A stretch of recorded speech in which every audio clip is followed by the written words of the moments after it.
Dans quel monde vivront nos enfants dans 40 ans? Léo est né il y a 6 mois, comme des centaines de milliers d'enfants dans le monde. Et jamais la situation écologique n'a été aussi grave. Alors qu'est-ce qu'on va leur dire à nos enfants? Qu'il n'y a aucune solution? C'est ça qu'on va leur dire?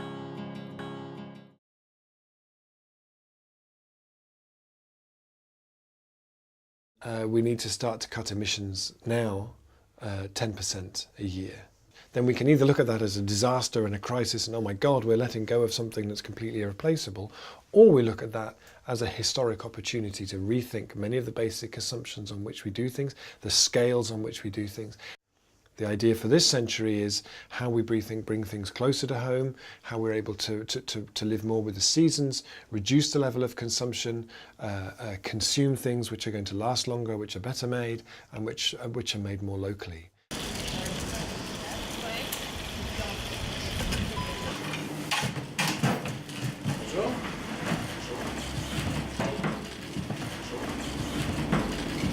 La transition dans le sud du pays, elle est arrivée tout seul puisque cette région a connu l'industrie et qui en a presque plus aujourd'hui. Alors nous, en tant que groupe de citoyens, depuis 2011, on a voulu que cette région soit aussi écologiquement et socialement en transition. Et ça marche.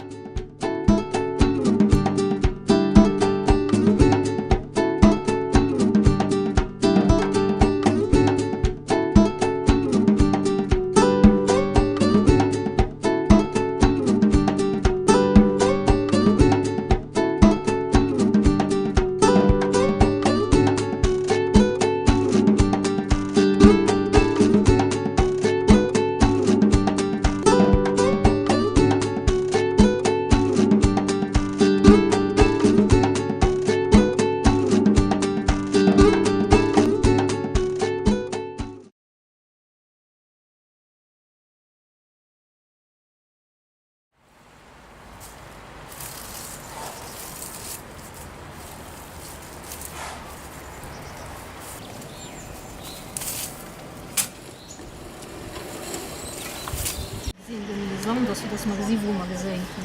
Dan kan ze de zand zuigen, zo en dan is ze in de brand.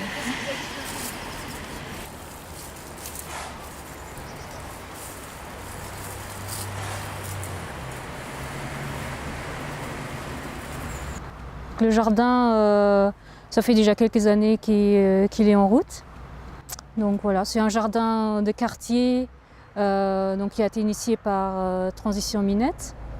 Voilà, quand quelqu'un a envie de venir, il vient, quoi. Donc, mais c'est vrai que c'est le samedi matin où on a notre rendez-vous régulier, quoi. L'idée, c'est un peu de cultiver nous-mêmes nos légumes. Et ce qu'on peut acheter dans les magasins, c'est quand même quand on est dans le bio, ça n'a pas la même saveur que ce qu'on récolte ici, quoi.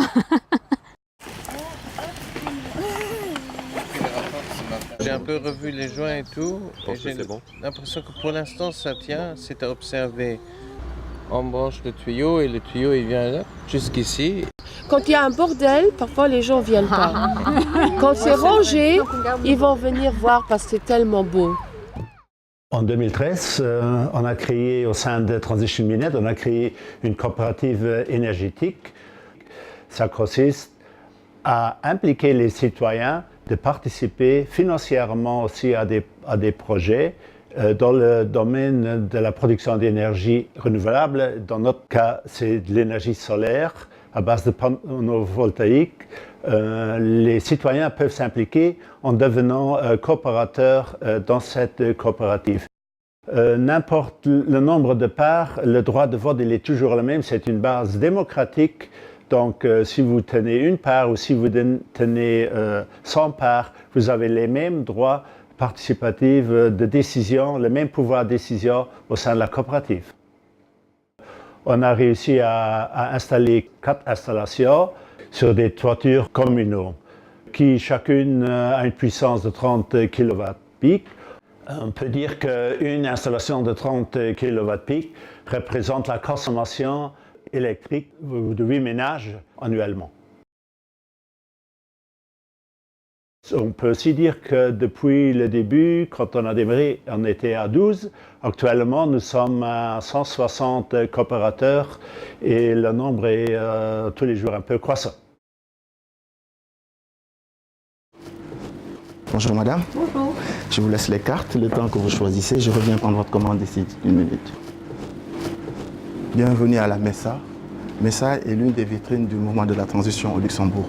Ce lieu vous offre un cadre convivial, un endroit où vous pouvez lire, où vous pouvez boire, partager de bons moments avec vos amis. Messa, c'est une épicerie, c'est un restaurant, c'est un bar.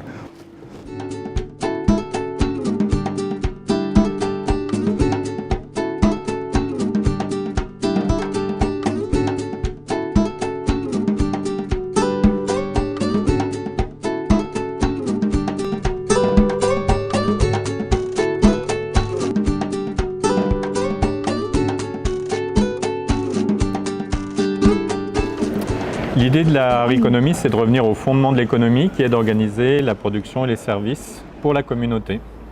On est aujourd'hui dans un système mondialisé qui a complètement perdu de ça de vue avec la croissance, avec la soi-disant main invisible du marché. Nous, à la main invisible du marché, on préfère la face visible des gens qui agissent dans leur territoire, qui ont envie de construire des projets plus humains, plus solidaires, dans une économie plus circulaire, donc plus locale, plus écologique. Et c'est ça qu'on aide en fait dans ce projet de Reconomie. On fait confiance aux citoyens, aux citoyennes, à l'intelligence collective pour construire le monde dont on a besoin et dans lequel on veut vivre en fait. Voilà, c'est tout simple.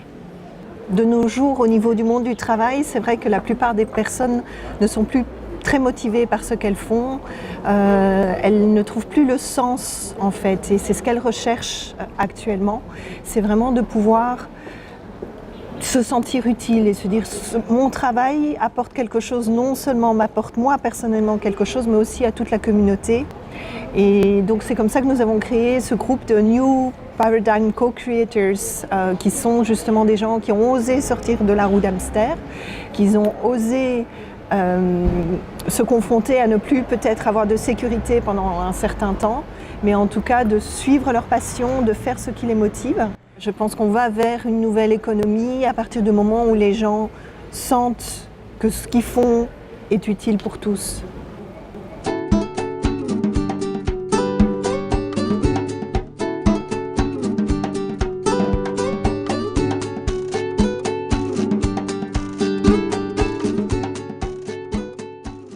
Après, on peut voir si ces groupements tiennent la route. C'est très important la bouffe. J'adore manger. C'est très facile à pratiquer dans le quotidien, de bien manger et de faire attention à ce qu'on mange. En plus, on doit simplifier. Parce qu'on a toujours tendance à acheter. Et je crois que le local, c'est important pour tous les domaines. Maintenant, on a le temps de prendre du recul et de se demander est-ce qu'on en avait besoin de tout ça. Enfin, moi, j'ai mis vivre plus sain. C'est vraiment pas revenir en arrière, vivre comme des sauvages. Arrêter d'acheter, consommer beaucoup, mais acheter des trucs bien, voilà, et essayer de les garder longtemps et de réduire les emballages en général. On a dit qu'il fallait encourager à consommer plus localement, etc., être plus résilient. Je pense que ça pourrait être un beau projet, alors c'est pas facile à faire évidemment, mais de créer une monnaie locale sur le sud pour justement inciter la population à consommer. Moi je trouve qu'il y a beaucoup de pertes de sens dans le travail aujourd'hui. Donc il y a des gens qui ne trouvent pas de sens à ce qu'ils font, ou alors ils savent inconsciemment qu'ils font un travail qui indirectement fait du mal à la planète. Donc il y a beaucoup de gens qui travaillent dans des multinationales, ils sont un peu obligés de le faire et ils refoulent un petit peu, ils ne pensent pas du tout à l'effet de leur travail. Être indépendante, c'est une chouette aventure, mais c'est très difficile à vivre au quotidien. C'est vrai que je manque de personnes autour de moi qui pourraient m'aider à la fois dans mes démarches, mais aussi dans les décisions à prendre, savoir si je suis sur le bon chemin. Avoir aussi un regard extérieur. Monter son entreprise, c'est pas facile. C'est pas facile parce qu'on est seul face à son ordinateur, on est seul face à ses responsabilités. Tous les matins, il faut se motiver. Personnellement, j'avais besoin de trouver un groupe, d'être avec des gens, de partager des choses. Ce groupe-là, je l'ai trouvé. C'est un groupe sympathique où les mots d'ordre, c'est entraide, écoute et bienveillance. Et ça, quand on est entrepreneur et qu'on se lance, ça n'a pas de prix. Donc le but, c'est de vendre du thé dans un premier temps, et au fur et à mesure, en fait, je vais étendre avec d'autres produits. Ça peut être des épices, ça peut être du riz ou des lentilles, pas mal de produits bio. Pourquoi tu comptais, que tu envisageais seulement de te faire connaître par Internet? Donc aujourd'hui, je pense qu'avoir juste un site, c'est plus difficile de faire la communication. C'est d'avoir en même temps une store sur Amazon et en même temps avoir une boutique en ligne. Tu es parfait pour parler du thé. De plus en plus de gens tendent à sans doute justement éviter Amazon et vont aller vers d'autres possibilités d'acheter en ligne. Tu es le personnage pour raconter l'histoire, tu vois. Je pense qu'on a envie de porter son projet et on a envie de faire avancer son idée. Mais je pense qu'il est très important, surtout dans un pays comme Luxembourg, de se mettre en collaboration. Des fois, on peut se mettre en collaboration avec d'autres qui ont fait aussi un bout de chemin, qui ont fait quelque chose ensemble. Sinon, après, on est tous dans son coin à faire. Toi du thé, l'autre du tissu. Et chacun a envie d'avancer seul. Et c'est bien, on a chacun des projets, mais je pense qu'on y gagne. Il faut que ça marche, quoi. Il faut que ce soit rentable. Voilà. Oui. Le premier motto, ce que j'entendais, c'est ça. Oui. Et nous, tout d'un coup, on est en train de transformer ton truc avec toi. Et ça devient qu'est-ce que j'ai d'original, qu'est-ce que je peux apporter, qu'est-ce que je peux vous apporter. Et tout d'un coup, tu sens bien que c'est complètement autre chose. Ce que j'ai retenu, c'est qu'il y a plusieurs choses très intéressantes, bien sûr. Il y a des choses que j'ai jamais pensées, donc merci pour votre aide d'abord. Créer mon propre produit avec un aspect bio et éthique et aussi local. Ça, c'est très important, je suis d'accord. Et puis, pour avoir fait la même chose et pour vivre la même chose que toi, quand on a une idée, ça nous tient à cœur, quand on présente, c'est un peu comme si on met ses tripes sur la table et puis les gens ils vont dire d'une façon bienveillante, mais voilà, ton truc c'est bien, c'est machin, tu as pensé à ça. Et en fait, tout ce qu'il faut retenir, c'est pas c'est bien ou c'est pas bien, c'est t'as pensé à ça, t'as pensé à ça. Et en fait, c'est qu'avec t'as pensé à ça que nous tous, en fait, on avance ça. En fait, quand on crée une entreprise, on n'a jamais toutes les compétences. On a besoin de gens qui sont calés dans la communication, qui sont calés en comptabilité, etc. Et voilà, ce serait sympa de trouver une structure où on peut avoir accès à différentes aides qui nous aident à avancer. Et bien justement, on lance un incubateur pour aider les auto-entrepreneurs à développer leurs activités dans un cadre sécurisant. C'est une structure basée sur le modèle des coopératives d'activité et d'emploi, où le porteur de projet reste aux manettes, aux commandes de ses activités et trouve dans l'incubateur de l'information, des conseils et une aide très concrète sur les aspects comptables, fiscaux, juridiques, financiers liés à son activité. L'idée derrière l'incubateur, c'est vraiment de développer l'entrepreneuriat salarié. Et les gens qui viennent dans l'incubateur vont mutualiser les risques liés à leurs activités et quelque part comme ça aussi participer à une économie plus résiliente.